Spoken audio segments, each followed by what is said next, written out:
Hello, BADM 107 students. I am going to give you some verbal instructions for the preparation of your contract assignment. The written instructions are very thorough, and this probably isn't necessary, but sometimes people hear things better than they read things and understand things better that way. So this is in addition to the information that is already posted to eLearn. On eLearn, there is a document that looks like this, and it's entitled Term Contract Drafting Assignment. And on the first page, it talks about how this is a learning exercise, which means I don't tell you how to do it. You have to figure it out yourself for the most part.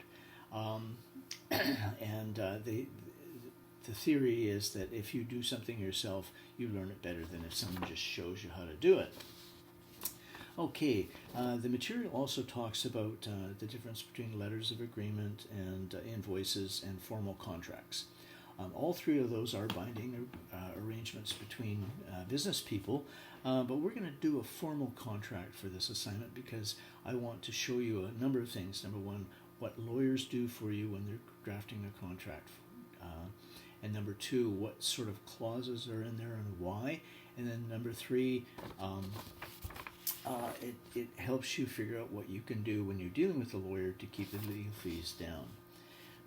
The bottom portion of the first page talks about how lawyers use precedents, and in this particular assignment, yes, that's exactly what we're going to do. But I have provided you a precedent on eLearn, which means you don't have a lot of typing to do in this assignment. You can spend a little bit more time thinking. The precedent looks like this, okay? And the first thing you have to remember is when you're filling in the blanks, which is basically what you're doing, those little squiggly marks on either side of, for example, supplier, delete those, okay? That's just my indication that that's something that has to be filled in the assignment. So as you're going through there, if you see one of those things and it's blank and it has those little arrow things on either side of it, then that's something that you should think about dealing with. All right, so that's on there.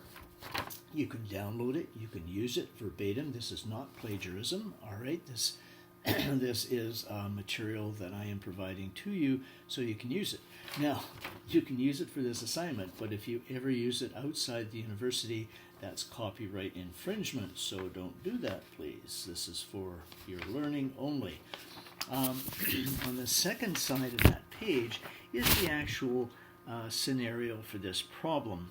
Hopefully I can use this video in future years, so I'm not going to talk too much about the funny product here, but I generally try to put in something a little humorous. Okay, so what do? Well, you form groups if you want. You can do this assignment yourself, or you can form teams of 2, or you can form groups of 3, and you can do the assignment. There is a danger here, though, okay, and that is that there cannot be any copying. Now, an individual obviously gives one assignment. A team of 2 gives one assignment with both names on it. A team of 3 gives one assignment with 3 names on it. Now, you are allowed to talk to your other students. So, for example, you might want to consider the possibility of putting in a force majeure clause. Now, it doesn't apply to this contract really, but a force majeure clause says if you're supplying something and through no fault of your own, you can't do it. In other words, COVID or something. Well, maybe the contract is suspended rather than canceled so that you're not in breach of it. So you think, yeah, I wonder if we should put in a force majeure clause. Well, hey, I'll just ask Bob. So you go over to Bob and you say, hey, Bob, do you think the force majeure clause should go in here? And Bob says, yeah, I've got one here. Okay. Bob says, yeah, I think a force majeure clause would be a good idea. That's when you go and take care of it yourself.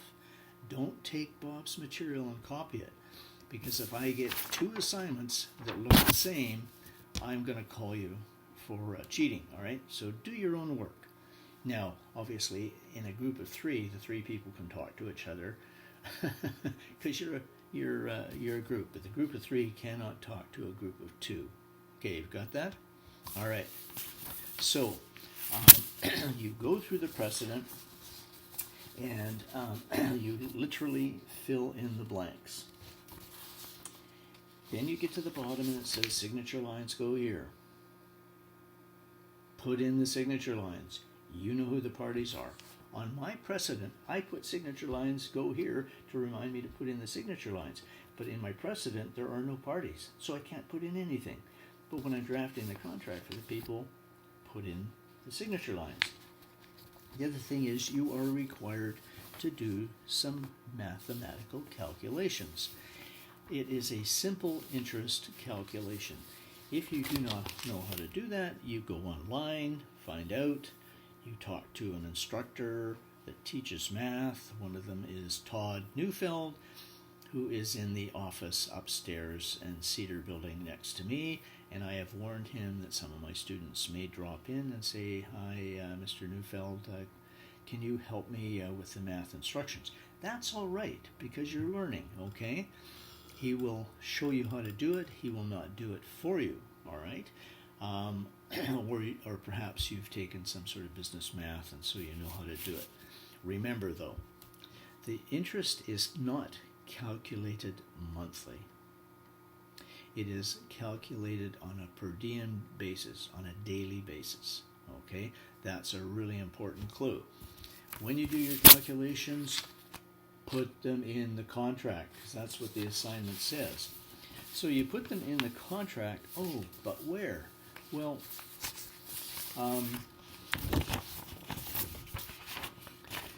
here's the section that talks about equipment and price schedule, and it talks about payment there. So what, you could put it right there, or you could put it as an addendum to your contract. So you would attach a page after the signature lines, which would say addendum, and then in the first part you say something like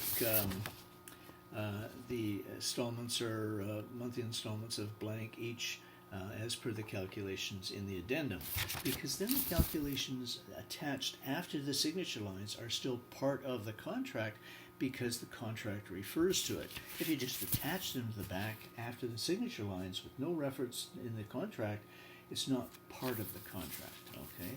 Otherwise, someone could, out in the real world, have a contract and go, I'm going to attach a whole bunch of stuff behind it, and then I'll be able to sue this guy. No, you can't do that, okay? So you do that, and then there may be terms in contracts that don't apply, and in my precedent, that don't apply to your contract.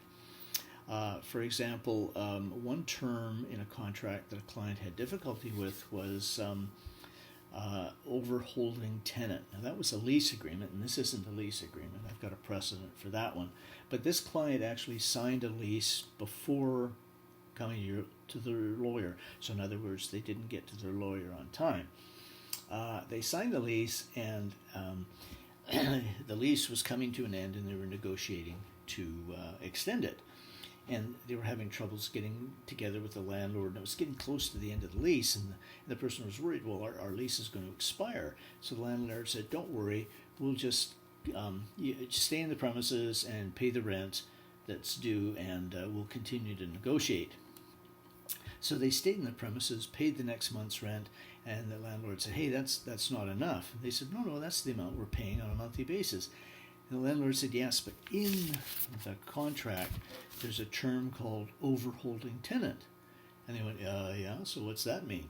And the landlord said, well, that means you pay double the rent. And they went, what? How did I know that?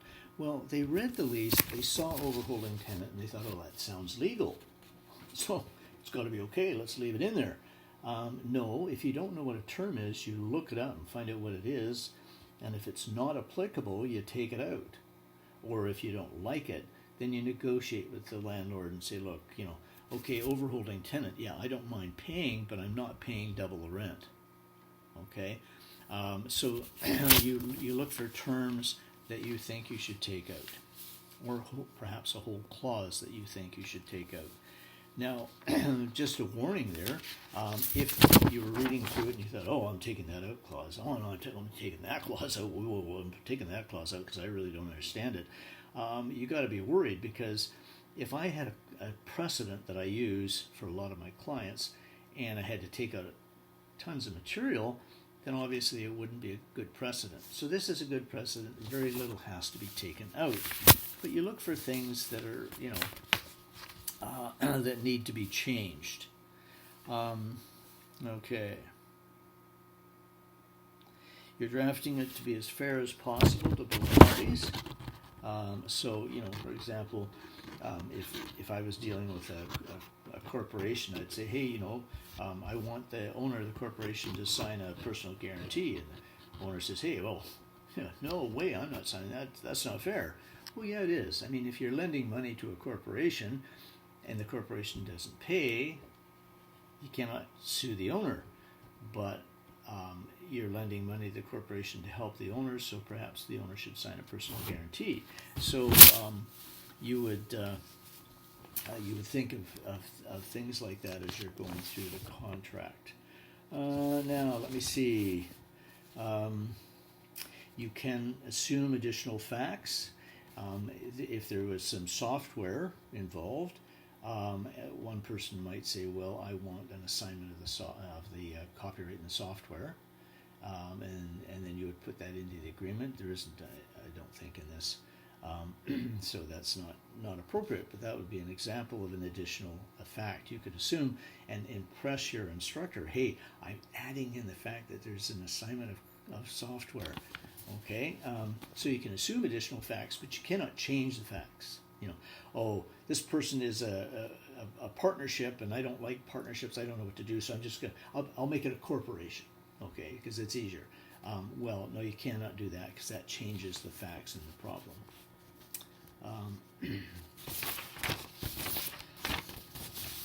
Okay, let's see. I basically think that's the full amount of the information that I wanted to tell you. So you just download the precedent that I've provided you, and you fill in the blanks and you hand it in. Don't give me any fancy folders, please. Just staple it in the upper left-hand corner.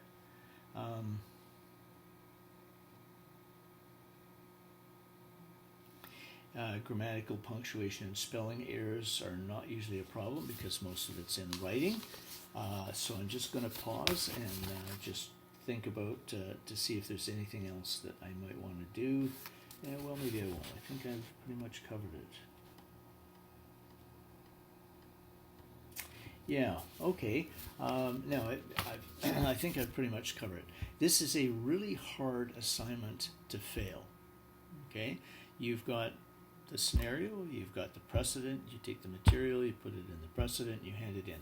If you just do the basics, you're going to get about a C to a C+.